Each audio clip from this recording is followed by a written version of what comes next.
Antes de seguir dialogando acá, quiero comentarles un par de cositas.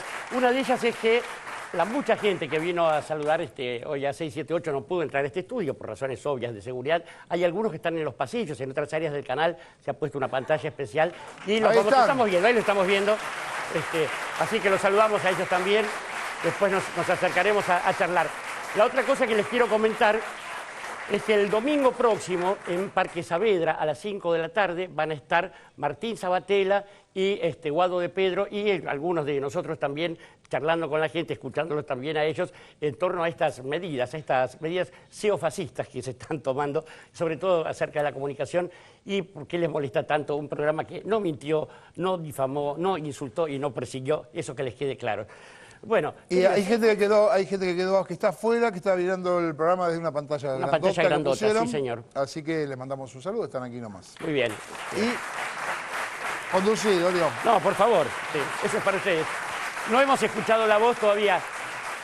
¿Vieron que antes vieron que Máximo no hablaba? Ya escucharon cómo no habla. Otro que también era mudito era Axel, así que no le voy a dar la palabra a Axel todavía. Trajo papel esa parte. Con el papel que trajo no quiero ni pensarlo. Pero no hemos escuchado a algunos de nuestros compañeros hoy todavía. Creo que Moca no habló, que está cabizbundo y medita abajo. No sé si es un día que tengo muchas ganas de decir cosas, porque el público, Máximo, Axel, los compañeros... me da más ganas de disfrutar el momento, me da más ganas de sentirme orgulloso, de sentirme agradecido a la vida y a los que me dieron la oportunidad de estar en esta mesa. Y simplemente me parece que lo que está atravesando el corazón y la mente de todos es que nosotros no podemos dar ningún paso atrás y que no sé cómo vamos a estar nosotros en el futuro, si nos van a ver en una cámara como me están enfocando a mí, o en una plaza, o en los clubes de barrio, o en las casas de familia. Pero el compromiso que nosotros tenemos es que no podemos rehuir a esta altura porque no es un capricho nuestro, ni es una casualidad. Nos han puesto en una tarea. Yo personalmente lo que puedo hacer esta noche es comprometerme a que esa tarea no renuncio. Muy bien.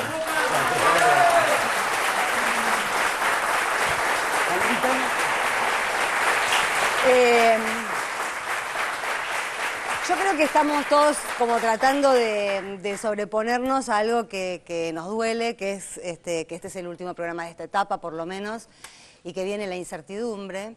A veces es buena la incertidumbre, porque depara sorpresas. Por ejemplo, esto de que nos hayamos decidido tan rápidamente a salir a las plazas, a encontrarnos con la gente. Va a ser un sin intermediarios de verdad. Qué sé yo por primera vez en mi vida empecé a postear en mi Facebook y a poner ideas políticas o cuando encuentro una operación o un título engañoso, inmediatamente lo comparto con la gente y sé que eso se lee mucho. Pero creo que la sensación, además de la incertidumbre, la sensación que nos atraviesa a nosotros y a la gente que está acá, y la que está en el pasillo, la que está afuera y la que está en la casa, es que acá se ha dado una comunión, como se da cuando hay comunicación realmente. Porque yo siempre discriminé entre periodismo y comunicación. Son dos cosas distintas. Y la comunicación, cuando funciona, es algo que es trascendente, porque no estamos solos, porque cuando hay comunicación no estamos solos. Y lo que este programa hizo a partir del 2009 fue que todos, por empezar nosotros y mucha gente en sus casas, se diera cuenta que no estaba loca, que no estaba equivocada, que no estaba sola, que en la casa de al lado, que en la cuadra de al lado, que en la misma familia había gente que pensaba parecido. Y cuando uno no encuentra ese rebote, se daña la salud mental. Por eso creo que al mismo tiempo que estamos viendo cómo seguimos, también estamos defendiéndonos de esta otra cosa que hay que decirla, y es que no estamos en una democracia, porque se están levantando las voces opositoras de los medios de comunicación. Eso no es democrático. Eso tiene más que ver con un régimen autoritario que con una democracia. Están sacando las voces opositoras, no somos como un emblema de eso, pero están sacando muchas otras. Entonces, en este periodo, efectivamente, mientras vemos cómo regresar a los medios convencionales, me parece que hay que apelar a absolutamente cualquier tipo de contacto que se nos ocurra, pero no perder el contacto. Totalmente, Sandrita. Y hablando Hablando de comunicación directa, de contacto directo, creo que todos los que estamos aquí, en los últimos años hemos recorrido la patria de un lugar a otro, en pequeños pueblitos, en grandes ciudades. Tal el caso de un muchacho llamado Dante Palma. ¿Cómo le va, doctor? ¿Cómo le va? Gracias. Está bien el pie que me das, porque yo creo que 678, vamos, quienes hemos, creo que todos de alguna manera u otra hemos viajado por todo el país y notamos lo que 678 fue el espíritu federal, digamos, que tenía 678, más allá de tener una lógica también citadina o porteña. No sé, en lo personal yo no imaginé que, digamos, 4 años después, primero haber ingresado al programa y después 4 años después que haya una plaza vitoreando el programa en el que yo trabajo junto a ustedes, así que en ese sentido un agradecimiento, pero para no caer tanto en la autorreferencialidad, dos análisis que en realidad no son originales, en realidad podríamos decir que cosas que hemos dicho acá las estamos confirmando ahora. Una, recuerdo que comentamos aquí que la grieta se iba a cerrar encontrando un exterior, digamos, marcando un afuera, estigmatizando un otro. Ese otro somos nosotros, claramente. La grieta cierra con un 678 afuera, ¿sí? Marcando ahí una serie, en este caso, un programa o un conjunto de panelistas. Es necesario, digamos, para la corporación periodística que esto desaparezca, independientemente de si va a ser así o no, ya no depende de nosotros, depende de decisiones, algunos dirán comerciales, yo diría políticas, claramente. Pero, y en segundo término, y con esto cierro, la cuestión de la pluralidad. Siempre se ha dicho que 678 era un programa justamente muy poco plural. Y creo que todo lo contrario, porque digamos, cuando 678 dice, nosotros hablamos desde un determinado lugar, inmediatamente lo que hace es admitir que existen otros lugares. Por supuesto. ¿Sí? Si yo hablo de acá, admito que vos podés hablar desde otro lugar. A diferencia de los que justamente sostienen que hay una única verdad y que a esa verdad se llega a través de un camino de independencia, neutralidad y objetividad. Quienes defienden esa concepción de la verdad como única están diciendo que todo el que no piensa como ellos es o ignorante o es corrupto. Casi sinónimos de un panelista de 678, diría. Un presidente, ¿no? Digamos, muy bien, Dante. Muy bien, Dante. La verdad que parecía bien. Pero tenemos un invitado. Una cosita chiquita. A ver, vamos que el invitado está aburrido. Una cosita chiquita. A 678 lo sacan del aire. Lo digo porque después las formas empresariales, los pactos, las declaraciones son secundarias. A 678 lo saca del aire el presidente que cuando era candidato ya anunció sacarlo del aire. Así es. Digamos que 678 es un programa de televisión y que tuvo que ver con la realidad de estos 12 años. En esa realidad hubo un militante de toda la vida y un ministro de Economía a quien yo vuelvo a saludar. Querido Axel, estamos agradecidos sinceramente.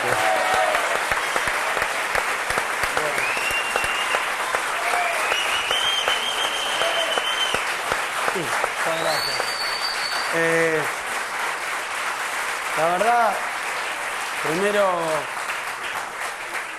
primero la verdad es que yo tengo una especialidad que es la economía, tengo una inclinación y una trayectoria de militancia, como vos decías, desde el secundario, y ahora ya está allá lejos y hace tiempo ese origen, pero la verdad que yo creo que estos 12 años que se vivieron en la Argentina pasaron un montón de cosas, y una de esas cosas que pasaron fue 678.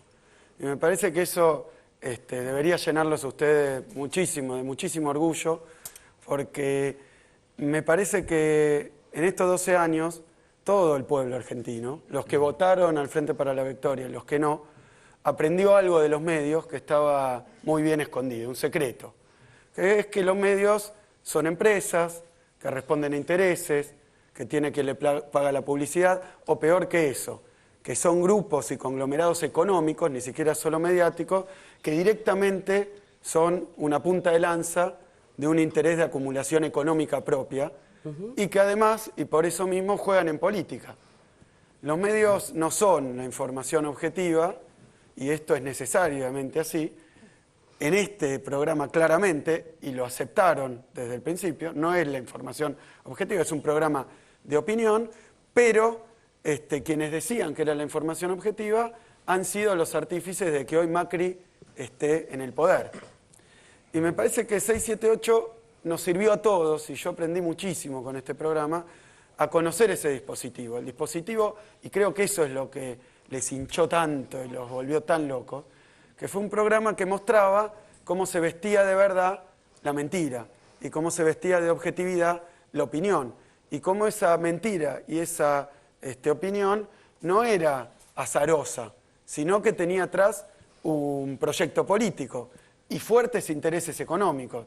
Es decir, que no fue Cristina la que se convirtió en calabaza, sino que fueron los medios dominantes los que le llegó la hora de tener que rendir cuenta con su propio comportamiento. Y quiero decir que en ese sentido, 678, yo creo que fue visto por todo el mundo.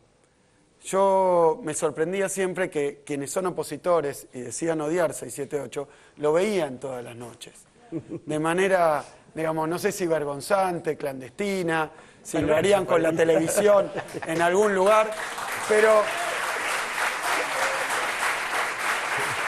Y por eso, porque este programa se convirtió en un imán, porque fue como ese lugar del filósofo, a veces del político, de estar aguijoneando un poco y de despertar al que está dormido, del tábano, y mostrar que atrás de toda esa parafernalia, de todo ese dispositivo, de todo ese mecanismo, hay intereses, hay ganancias, hay anunciantes, hay política partidaria en el sentido de que representan esos que son los que opinan porque saben mucho del tema, en realidad representan un interés político, y en todo este último tiempo trabajaron para que el Frente para la Victoria no ganara las elecciones. Y entonces yo quiero ir también a esa cuestión porque creo que después de haber armado esa verdadera cadena nacional, esa permanente, de estar contra el gobierno, de oponerse, de marcarle línea incluso a la oposición política, de ser los que le daban letra muchas veces a la oposición política, y no estoy hablando del laburante del periodismo, estoy hablando de la empresa, que son los medios dominantes, y cuál es la línea que baja y los sutiles mecanismos por los cuales hace que eso sea lo que se ve en el aire. Y lo que me parece es que ahora lo que estamos viendo, y termina corroborando, como tantas otras cosas, y perdonen la desviación profesional si quieren, pero así como la mentira de que no había reservas, yo podía decirlo por todos lados, pero fue el gobierno de Macri el que usó ese swap de China que no servía para nada, inmediatamente. Fue el gobierno de Macri el que decía que había un déficit espantoso y no llegaban a fin de año, y acaba de dar un aumento magro y triste para la asignación universal por hijo. Yo quiero recordar que el último aumento que hubo de una vez a fin de año para la asignación universal y para las jubilaciones lo dio Cristina y fue de 500 pesos. 2010. En 2010. O sea, 5 años atrás. Y ahora dan 400 pesos. O sea, tiró una miseria en un marco donde le ha dado fortunas, camionadas a las corporaciones económicas más concentradas de la Argentina. Pero entonces, también por el absurdo, de alguna manera, se muestra que no era verdad que el periodismo militante era únicamente, porque yo creo que cada uno es militante de su vida, de tantas cosas, y como periodista, como economista, todos militamos por algo, y está muy bien que sea, mientras no lo ocultemos, mientras no lo maquillemos y mientras no manipulemos a la gente diciendo lo contrario. Ahora, el periodismo militante estuvo del lado de Mañeto, y militaron contra este gobierno, como están militando ahora, para salvarle las papas en tan corto plazo al gobierno de Macri. ¿Por qué digo salvarle las papas? Porque toda esa parafernalia de republicanismo, de respeto a las leyes, a la Constitución, al Parlamento, que hicieron siendo oposición, la verdad, para no decir, la dinamitaron en 2 minutos. Ya han hecho, en 12 días, han nombrado la justicia un presidente. Tuvimos un presidente cautelar en la Argentina. Es una vergüenza. 2 jueces de la Corte Suprema, es decir, se han metido en todos los poderes, ahora se han metido en instituciones votadas por el Parlamento. Se ve que no piensan hacer uso del Parlamento, tanto que hablaban de que los decretos, de que Cristina... Es decir, muy rápidamente se les cayó la careta y se les cayó el disfraz y se les pinchó el globo. Y ahora no hay globitos de colores. Hay policía tirando balas para desalojar a quienes están protestando. Entonces, me parece que eso fue muy rápido y que requiere la cobertura mediática, así como el plan económico que estamos viendo, y ojalá que me esté equivocando, porque hemos visto un plan económico de ajuste, de apertura de las importaciones, va contra la industria nacional, el ajuste va contra los salarios, la devaluación hace bolsa el poder adquisitivo de la gente. El endeudamiento condiciona la política económica, subir las tasas de interés encarece el crédito. Son todas medidas que se aplicaron, es un paquete que no se lo inventaron ellos, que ni siquiera hay que buscar mucho en el archivo, porque es el paquete de ajuste económico neoliberal que se ha aplicado en la Argentina, es el paquete del Fondo Monetario que se aplicó en Grecia, en España. Son las mismas medidas, son medidas que pretenden redistribuir la riqueza como Hood Robin, al revés. Dársela a los que más tienen, que muchas veces, porque también hay que verlo, es Mauricio Macri y es quien está atrás de Mauricio Macri, pero ese plan económico probablemente, espero equivocarme, quiero ser con esto muy honesto, porque si tengo razón en lo que digo, es muy malo para todos los argentinos, no lo vamos a festejar. Mira, yo te avisé en la campaña que venían a hacer esto. Es muy malo. Si uno mira el precio del asado antes y después, el precio de la harina han subido 75%, 35%. En un mes van a ser 5 o 10 puntos de inflación. Axel, además hemos aprendido el efecto bolsa mojada, que es el que utilizamos para que vos nos des los precios de todas las cosas. De todas las cosas. Vamos a darle el Porque somos dos. Sí, hoy claro. Nos animamos más a hoy te podemos controlar las extensiones. Vamos a darle el copyright de Hood Robin a Horacio Berbisky, creo que fue el que lo inventó allá hace unos años. Hace mucho tiempo. Vamos con